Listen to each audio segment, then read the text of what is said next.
they'll have a budget that they can all agree to, unlike the federal government in recent news.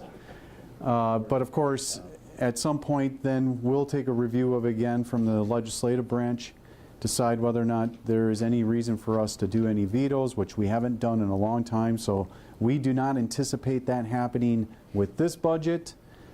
But ultimately, our goal is to have this signed and placed into law no later than November 15th, I believe is the date that we need to have it back out to the state so that we can get the property tax bills out to the property tax owners in Brown County. So this is a continuation of ultimately the budget process that we've kind of enacted a number of years ago, where we work very closely with the Brown County Board of Supervisors.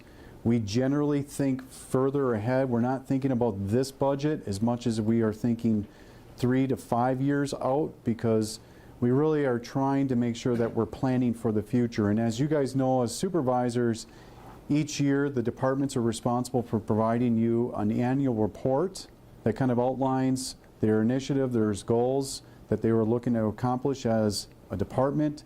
And then at the same time, they should be sharing with you what do they see the 5-year strategic plan looking for, both from a resource standpoint and also a capital standpoint. And those discussions that you're having with the departments, we're at the same time having that as an administration, which then allows us to be better planning and preparing for that year 2, year 3, year 4 budget. That way we're not really getting caught like we did to this year with somewhat of a surprise in the overall cost increase in one of our contracts that we received late in the game. So this budget really is a continuation of the hard work that all the departments and their staff have put forth to bring forth the budget. Special thanks to the Department of Administration and all the team's effort to help us bring this budget together. The accountants that work with the department heads to kind of make sure that the math works and ultimately allows us to bring forth this budget in its whole. Last but not least, our objective around this is really how do we provide a community that individual families, businesses want to live, work, and play in Brown County. And one of the ways for us to do that is, one, to be good financial stewards of the taxpayers' dollars, and at the same time make sure we're investing in our infrastructure so that commerce can take place, where we can get products in and out of our market. And we also know that in order to have a quality life, we have to have cultural institutions. We need to have those cultural amenities, people to be able to recreate and have fun. And so let's begin. We're going to discuss finances, the net new construction, infrastructure investments, departments, and levy. And then one of the things that you guys heard me talk about quite frequently is about the state funding or the lack of state funding that's really truly impacting Brown County's ability to provide its services at the levels that we would like. First, the finances. So as you've heard me a number of years, we once again will set a record for the lowest tax rate in recorded history of Brown County. It will drop another 14 cents this year, so we're going to go from 2.8 to 2.66 per thousand. As you can see, from 2018, we're almost $2 down as far as the mill rate. So that's a pretty significant drop.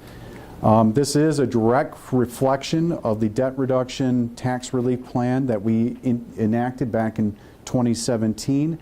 And it really goes to show you the plan that was outlined to the constituents of Brown County in 2017 is working the way we said it would. The other thing that we talked about in the debt reduction plan is our overall general obligation debt will continue to drop. So as you can see, it's going to drop by a little over $5 million from 2025 to 2026. Since I've taken office, we've eliminated $127 million in debt. So we are definitely cutting the credit card we are definitely cutting the overall debt to the people of Brown County. One of the things that are critical is as we build out some of our infrastructure, what we've seen in out on Highway VV 29, what we've seen with the South Bridge connectors, what we're seeing out by Limeville. When the county works with its municipal partners and we build out that infrastructure, that helps their municipalities to create growth, economic development. And once again, we see a significant increase in our overall equalized value of over $3 billion. So this really is kind of a kudos to not only Brown County, but also all the municipalities that are at the ground floor making the development take place. It's a team effort, and we understand from Brown County's role, one of the spots that we play in terms of that team effort. It's important to note that equalized value is one of the critical points that helps us with our tax rate, the mill rate. It also helps us with net new construction and the available dollars that we'll have to operate Brown County's overall budget. So from a glimpse, what are we seeing from 2025 to 2026?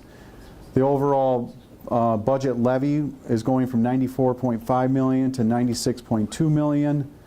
Our tax rate's dropping by from 2.8 to 2.6, 14 cents. And the overall debt is, outstanding debt is dropping by 7.7 million. What does this mean to the property tax homeowner? For a homeowner that has a home valued of $150,000, that's dropping by $20. And for a homeowner around $200,000, that's dropping by $26. Jeff, I think we need to upgrade the home values. I don't know if homes are selling for $150,000 anymore with the inflation that we've seen over the last number of years. But tiny homes. Yes. Needless to say, what we are seeing here is, again, a continuation of the value of a home, and what we're proposing is a reduction. How that impacts the individual homeowners in different municipalities truly depends on the type of growth that's happening in that municipality, whether there's reassessments. So it's not, on average, this is what everyone should see with their tax bill from the Brown County line, not the municipality, not the school district, not the technical college. But it really just depends on what's happening in that municipality and what the state does. So in the end, we're doing our part is the way we like to look at it. So some of the things that we look at as a county to make sure that we are making the right decisions as far as that long-term plan. If we are seeing decreases in population, or if we are seeing decreases in certain economic activity, or we would start to think, well, should we be building out things? Because if we don't have the population growth, why would we be investing in more infrastructure and having those sunk costs? So as we look at it, the good thing is that we are seeing continuous growth, not only in our population, but also in the municipalities where we've made infrastructure investments. So this is a positive sign that says that by making these investments that we're making, whether it's in the hard infrastructure, such as the South Bridge connector, or right now with the Pulliam plant, in working with our port, these are really good investments that long-term will help our economy work and continue to see that growth taking place. So let's talk about some of those infrastructure investments. So as we've heard for a number of years, we will be investing once again in our South Bridge connector project. The interchange should be completed sometime next year with the EB39, GV14, the connectors being completed next year. And they'll continue to work on GV15 and GV16 with the engineering and the environmental work. So projects are moving forward. These are exciting times for Brown County, especially for the city of De Pere, town of Lawrence, the village of Hobart, the village of Ashwaubenon, Bellevue. Basically, the 7 municipalities are going to be impacted by this project. In total, we're going to be spending roughly $29.46 million on 17 road, bridge, and infrastructure projects in 2026. So we continue to invest a significant amount of money in fixing our roads, which we all hear from our constituents and our businesses that that's an important aspect of what government should be thinking about. A total of 31.92 lane miles that will be improved throughout Brown County. And this just gives you an idea of where some of those projects are going to be taking place. Port development, next year, fingers crossed, work is still underway. Thank you, Dave Hemery, Dean Hain from the port. We intend on starting the construction of the Pulliam site, the former Pulliam site, to build out that 39 plus acres to be able to accommodate the lease that we've entered into. Well, not the lease, the agreement that we entered into with C. Rice to relocate their salt piles so that they can move their coal to their Fox River terminal site. So in the end, we're hoping that we'll have two other parcels available for other port operators to operate off that site, which ultimately is what we are looking for from when we think about Northeast Wisconsin's economy and the ability for us to grow our economy and grow the port. So this is kind of an exciting time, and I think from the city to the county, this is long overdue.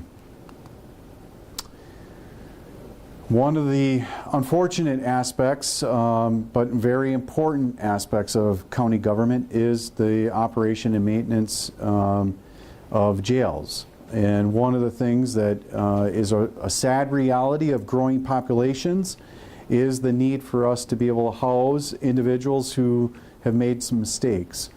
And so right now that cost is estimated to be about $15 million that should be completed by the end of the next year, or September of next year, about a year from now. This helps us replace the jail pod that's here downtown. Ashwaubenon Library, which you guys have heard about, this should be completed in April of 26. It's roughly a $7.5 million project.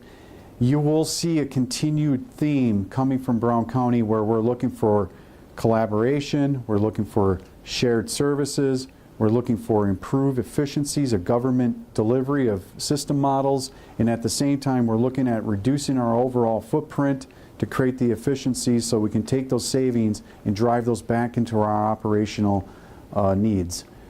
This is an exciting time. I think the library and the village of Ashwaubenon, the county board knocked it out of the park. We're looking forward to seeing what this looks like in the next few years.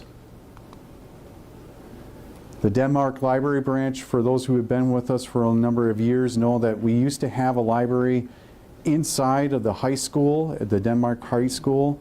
It was a joint library system. Unfortunately, after COVID and a number of state laws, we were no longer able to operate that library inside that space. And again, that was a perfect example of where we were sharing space, sharing resources, and saving taxpayers money. And so as that was shut down, of course, the Village of Denmark in that region wanted to make sure that Brown County would continue to deliver library services in that part of the county. Working with the library board, working with the Denmark community, they created this community group called One Denmark, which ultimately launched the One Denmark Community Center. And in partnership with them, we began the process of kind of envisioning what that may look like. And luckily, through the leadership and drive of Kathy Pletcher, who was on the library board for many years, she applied for a flexible facilities program grant, and we were fortunate to receive it. So that $4 million is going to cover a significant amount of the overall project, and ultimately is going to provide a great library resource for the residents in that part of the county. So we're excited to see that happen. That should be completed in 2026. Third on the square, you guys, we've recently had some announcements with the Job Center where they've located their operations inside the library. They used to be right over here where I think they had close to 25,000 square feet that they were operating from. If nobody knows, the state of Wisconsin, Brown County, has had historical low unemployment numbers, and that's forecasted to remain that way for a number of years going forward. And the way that the Wisconsin Department of Workforce operates and how these job centers operate, it's money that's coming from the federal government. And so because we have low unemployment, the federal government decides that we no longer need those resources because we don't have a high rate of unemployment. So they're decreasing the money that's going to the state, what ultimately then goes to funding these job centers and programs within a community. Because we knew that was coming, we began conversations about 2 years in terms of how do we share services, how do we share resources, how do we share spaces. We realized and saw that a lot of the people who were going into the job center were individuals who were coming into our library to use our resources because we were actually open more hours. We were actually better customer friendly for those individuals who were seeking to apply online. Job Center was only open a certain amount of hours Monday through Friday, whereas the library, as you guys are aware, is open 7 days a week in most of our locations. And so from that standpoint, it made sense. At the same time, as you guys are aware, the library is 90,000 square feet. Libraries today do not need 90,000 square feet. And so what we did is we said, we have space if you're interested in coming over. So that's one of the pieces of the puzzle that we've been working on. And at the same time, we've been working with the ADRC in terms of their vision for the Meals on Wheels and expanding that service from roughly 750 meals a day to 1,000 meals plus. And one of the ways for them to be able to do that is we need to have an appropriate facility to build or to make those meals and then be able to deliver them. In all that conversation, of course, as that was happening, we realized that, hey, maybe ADRC's operations could move actually into the library because, again, what do we notice? There are a lot of the individuals who are using the ADRC services that are actually coming into our library. And so maybe we were able to make this concept third on the square, where we have a number of different individuals who are coming in to use the library, the ADRC, the job center. Maybe we can put them all inside this building and create the new vision for the next 20, 30 years and reinvest ourselves in the library system in the central library. So we're going through our process right now, the total due diligence. We brought on some consultants to make sure that what we're thinking is correct. Ultimately, this could be up to a $27 million project, and we're excited for that to come to fruition. More work to be had, but right now we're in a pretty good spot. Like many things in Brown County, they've been around for a number of years and they've served a great purpose, and at times we need to make sure that we're reinvesting in these assets. So one of those assets, I certainly can remember as a small child going out there, is the Bayshore Park. So we have been working on slowly but surely renovating the camping sites, the camping experience, and it's now time for us to work on the ability to make sure that we have appropriate docking systems in place for people to be able to utilize this as a recreational site, both for fishing offshore or launching your boat. The reality is the Bay of Green Bay, by an economic study, showcased that bay brings in roughly $250 million annually in economic impact to Brown County because of the fishery that we have here. So we want to make sure that we're doing everything we can to encourage that discretionary spend to take place here in Brown County. Encourage people to want to stay in our hotels to help us pay for the Rush Expo, the Rush Center. So these infrastructure investments that we're making, such as this, are very important for our long-term viability and to create the place that people want to come. So this is an exciting project. We have 2 phases that will happen. Phase 1 is this year, and then Phase 2 will be next year. Fairgrounds, as you guys have heard, we've talked about how do we create the Fox River West Trail. That's been in talks since we did the master plan for the fairgrounds. Fairgrounds, we've slowly but surely been investing in different programming aspects. So you've seen us to invest in the facilities for both showers and bathrooms, making that a larger space for the type of crowds that we actually have out there. One of the other pieces of our examination was how do we actually connect the trail. As you guys saw, the village of Ashwaubenon took a big step where they took the former Schneider transport site and they converted that through private development, public-private development, where there's now housing there. But they also connected a trail from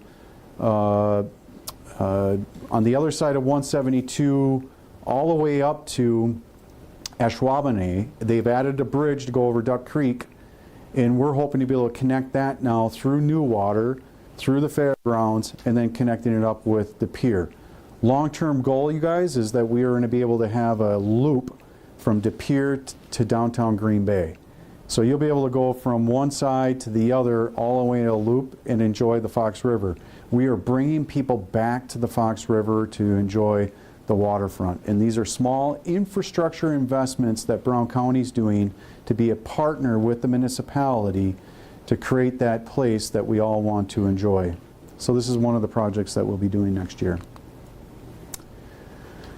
East River Water Trail continues to be an investment through Lancon and their team and their partners, most notably the different municipalities. Again, as you keep hearing the reoccurring theme, is that we want to be investing in our infrastructure to help municipalities. So this is Alloway, this is Bellevue, this is De Pere, right? We're connecting, we're making some investments in the watershed to make sure that we're taking care of some of the invasive species, soil erosions, while the municipalities will be adding some of the hard infrastructure that will allow for the kayak launches to take place.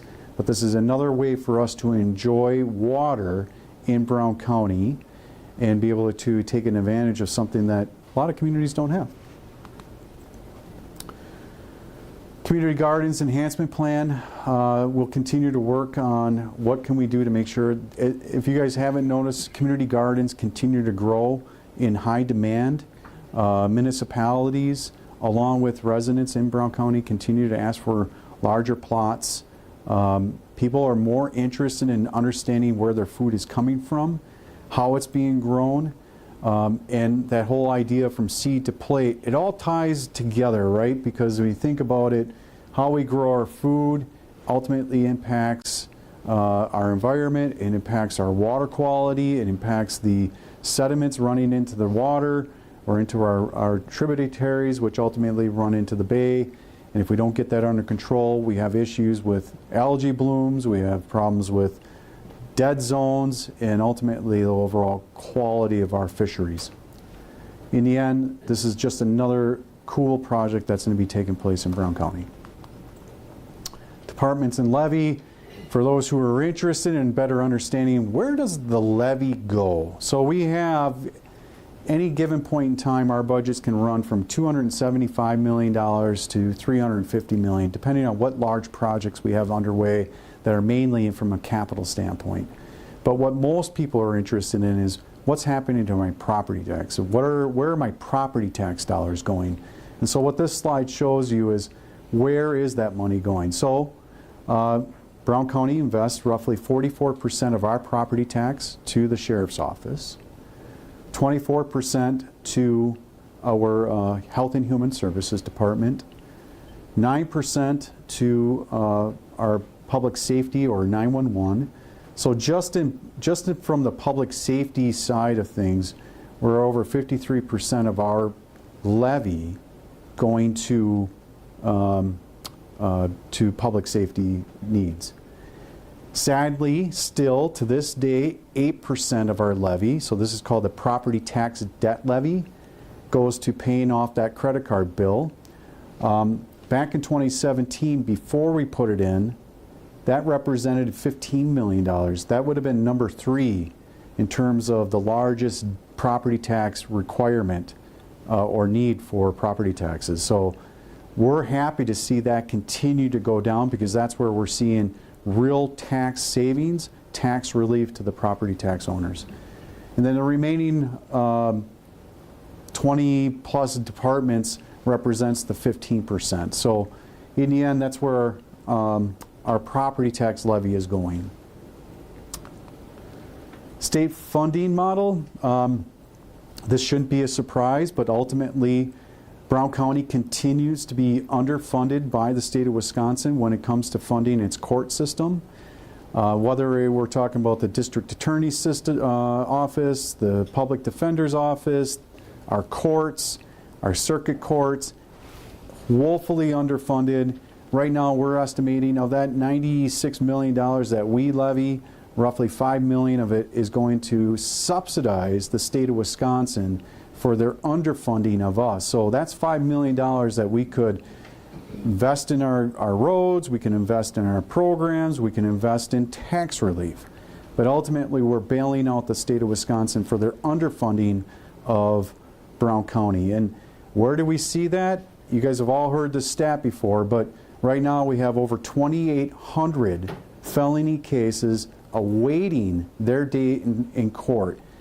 And of that 2,800, there's a lot of those individuals who are sitting in our jail. Matter of fact, we have over 500 cases that have sat over 2 years. 500, that's about 200 people. 200 people is the equivalent of 2 jail pods. We're building a jail pod right now. We're shipping people out to other counties. It's not fair. We're hoping that legislation will come forward. We did get a number of ADAs in this last budget. The governor did include 2 additional judges for us, and unfortunately did not make the final cut. But we believe that there is a statewide solution coming forward, and we're hoping that that will take place. But in the end, the state of Wisconsin continues to underfund Brown County on this partnership that we have. Of course, we're created to be the arms of the state. But that partnership says that they're going to fund us appropriately to be able to do the business of theirs here in Brown County. So in the end, this will continue to be the rallying call of Brown County to make sure that we are not letting the, as the elections are coming up or as we have conversations, we need to make sure that we're making the state aware of how they're impacting us locally. Because guess what, you guys? I just showed you that over 53%, now if we had the court system in there, the district attorney's office in there, you're going to see that of that $96 million, there's not much left. So the question then comes back to the county board supervisors. After you make a few cuts here and there in the quality of life services that we have, then you're going into your public safety. And that's a reality that we will be faced with here in the near future. And so it's important for us to continue to make sure that we're sending the message back to the state of Wisconsin that they need to fix the funding because it's not fair. Outside of that, on a more positive note, because of the good work of the department heads, the oversight committees, staff, accounting, our finance department, we were able to once again bring forth a very positive budget in terms of our overall planning because, as I said to you very early on in the beginning of this presentation, we plan and we understand that at times we're going to experience circumstances that are out of our control. So if we make sure that we're prepared to address those. And so when we think about these budgets, we're not thinking of the next year budget as much as we're thinking the next 5 years. And so in the end, we're able to present to you a great budget that ultimately provides both debt relief, tax rate relief, and we're investing more money into our roads than we ever have. And so to me, it's a great budget. With that, this presentation is concluded. Thank you very much.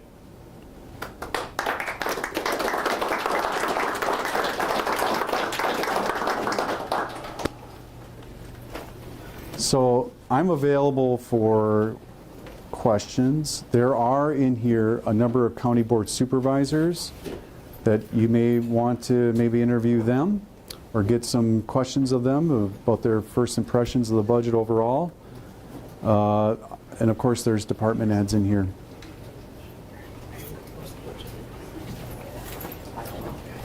And everybody runs.